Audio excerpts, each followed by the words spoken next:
Hi there. We are half of the senior design team Under Pressure, senior design team number 45 from the ASU 2019-2020 class of electrical engineering. And we are here today to show you a demonstration of our senior design project. Over the past 2 semesters, Under Pressure has been working closely with medical professionals to design a product that can aid in the healing process of lower body injuries by collecting vital data about pressure placed on the foot during those injuries. So we're going to demonstrate how we did that right now. What we did was we built these little microcontroller packs connected to the insole of this shoe, and that insole has pressure sensors embedded in it. So we'll show you how that data collection process works right now. I'll turn it over to Sam here. So if you come here, we'll show exactly what's going on. So we've written some programming in embedded C that goes onto the microcontroller in there.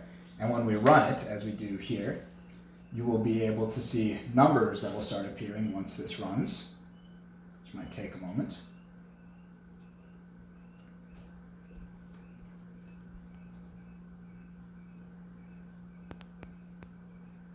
Here we go. So as you can see, there's 5 numbers appearing on the screen right now for each sample. Each of those numbers corresponds to the pressure being applied by Josh on one of the sensors in his shoe.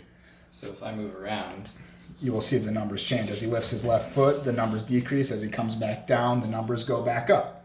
So from this data, we will then be able to analyze what exactly is happening when Josh is walking, and I'll turn it back over to him now for what exactly is happening.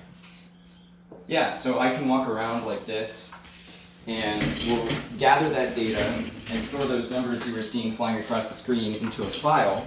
And then what we did is if you'll turn your attention to the screen again, we wrote some Python code to actually analyze that data.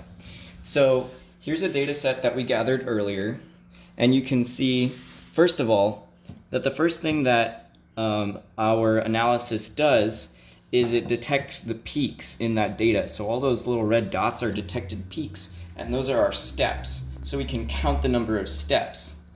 From there, we're able to actually calculate a few key metrics. So, for example, we can calculate the step rate to see how quickly somebody is walking, which is data that these medical professionals have expressed as important, as well as the time ratio. So how much time are you spending putting weight on that foot versus not putting weight on that foot, and the average force that you apply across that foot. Now, one thing that these medical professionals expressed was especially important was showing the difference between the 2 feet, because imbalances in how a patient uses their 2 feet are especially important for that healing process. So here is a data set that we also gathered earlier showing a limp. This data is for the left foot, and this data is for the right foot. As you can see, the time ratio for the left foot is significantly higher than the time ratio for the right foot, indicating that this person is spending a lot more time with their weight on their left foot than on their right foot, and so we might guess that their right foot is still injured.